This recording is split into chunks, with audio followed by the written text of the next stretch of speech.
اللہ تبارک و تعالیٰ نے ہماری شریعت میں جو احکام بھی ہمیں نازل فرمائے ہیں ہمارے لیے، تو ان احکام میں ہمارے لیے ہی مصلحت اللہ تبارک و تعالیٰ نے رکھی ہے، اور ان میں ہمارا فائدہ ہی چھپا ہوا ہے۔ بعض دفعہ ہم یہ محسوس کر لیتے ہیں اپنی کم علمی اور کم عقلی کی وجہ سے کہ شاید اللہ تبارک و تعالیٰ نے شریعت کے یہ احکام نازل فرما کر ہمیں پابند کر دیا ہے، ہمیں جکڑ دیا ہے۔ لیکن ہم اس مسئلے کی اگر گہرائی میں جائیں گے تو ہمیں معلوم ہوگا کہ اللہ تبارک و تعالیٰ کا مقصد ہمیں پابند کرنا یا جکڑنا نہیں ہوتا،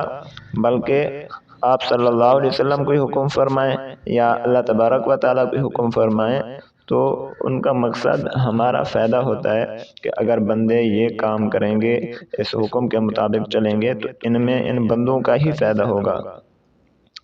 اللہ تبارک و تعالیٰ ایک حکم میں ہمارا فائدہ چھپا کر وہ حکم ہمیں عطا فرما دیتے ہیں، تو ہم اس حکم کو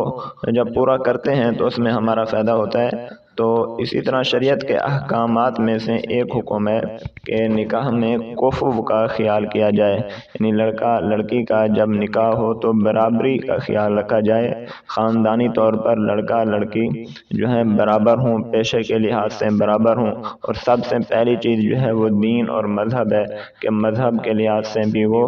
برابر ہوں۔ تو ان چیزوں میں جب برابری ہوگی لڑکے اور لڑکی میں، تو اس میں حکمت کیا ہوگی کہ ان کی طبیعت میں موافقت رہے گی ساری زندگی۔ جب ساری زندگی ان کی طبیعت میں موافقت رہے گی تو ان کی زندگی اچھے طریقے سے گزر جائے گی۔ اگر دین کے لحاظ سے برابری نہیں ہے تو جب وہ نکاح ہو جائے گا، اس کا ایک دین ہوگا، اس دوسرے کا دوسرا مسلک ہوگا، تو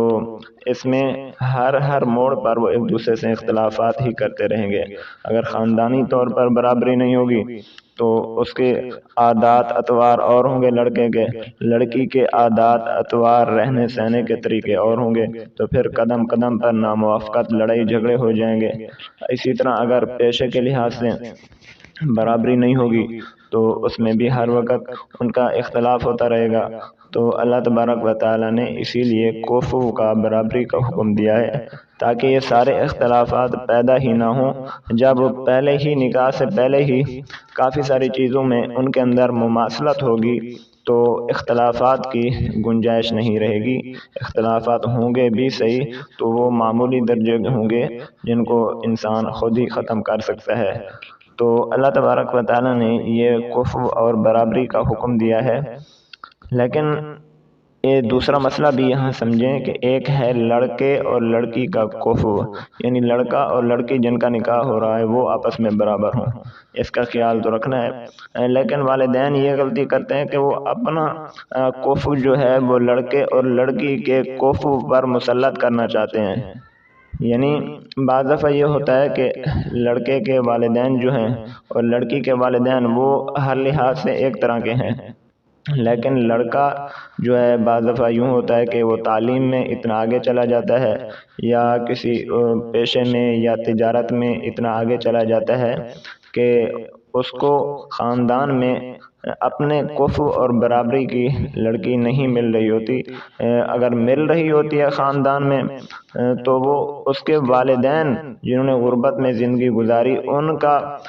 کفو کی، ان کے برابری کی لڑکی تو مل رہی ہوتی ہے، لیکن لڑکے کو اپنی برابری کی لڑکی نہیں مل رہی ہوتی۔ تو اس صورت میں پھر اختلافات کھڑے ہو جاتے ہیں۔ تو لڑکا کہتا ہے کہ میں نے یہاں نکاح نہیں کرنا، میں نے تو اب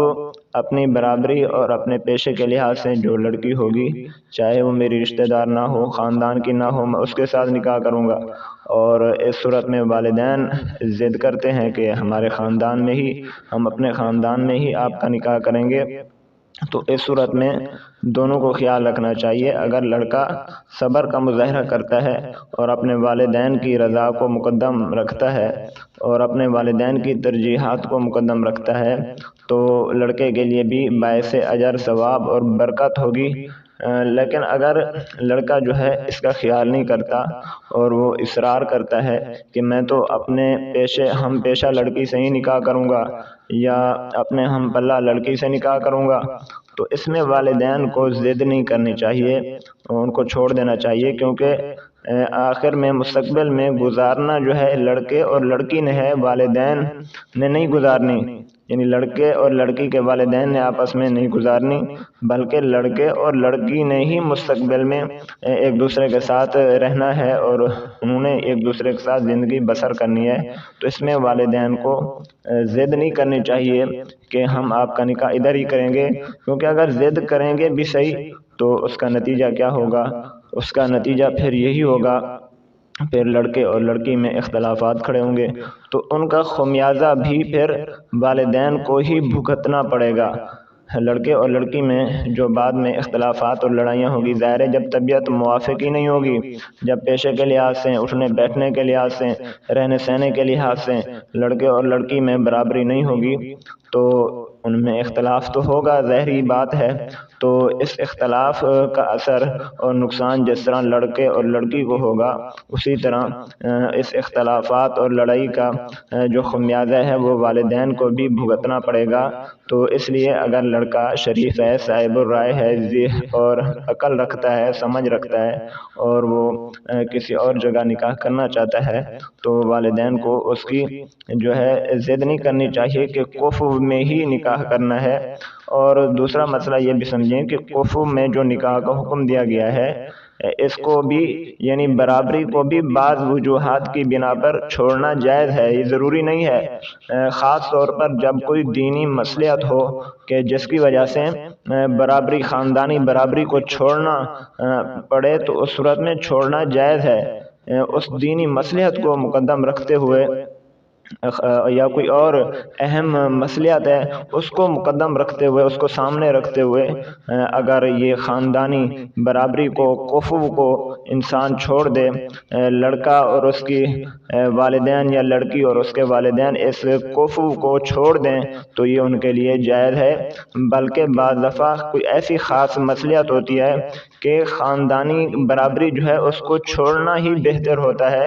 اور کسی دوسری جگہ، دوسرے خاندان میں نکاح کرنا پڑ جاتا ہے۔ ایسے نکاح آپ صلی اللہ علیہ وسلم کی حیات مبارکہ میں ہوئے ہیں کہ آپ صلی اللہ علیہ وسلم نے حضرت زید بن حارثہ کا نکاح جب اپنی پھوپھی زاد حضرت زینب بنت جحش سے کروایا تھا تو نکاح کروانے والے، نکاح کا پیغام بھیجنے والے آپ صلی اللہ علیہ وسلم ہی کی ذات تھی، اور حضرت زید بن حارثہ بنیادی طور پر ایک غلام تھے اور حضرت زینب بنت جحش جو ہیں وہ عالی خاندان کی تھیں۔ تو ان دونوں میں کفو اور برابری نہیں تھی،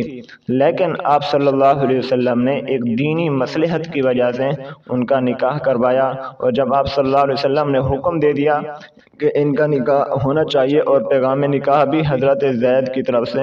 آپ صلی اللہ علیہ وسلم نے ہی بھیجا تھا، تو اب امت پر اس حکم کو ماننا ضروری ہو جاتا ہے۔ تو آپ صلی اللہ علیہ وسلم کے سامنے یہ مصلحت تھی کہ چونکہ حضرت زید بن حارثہ اگرچہ غلام ہیں لیکن اسلام لے ہیں، ہر وقت ہمارے ساتھ رہتے ہیں، تو اس لیے ہمیں چاہیے کہ ان کا نکاح کسی اچھے خاندان والی لڑکی سے ہم کرا دیں۔ تو اس لیے آپ صلی اللہ علیہ وسلم نے ان کا نکاح ایک دینی مصلحت کی وجہ سے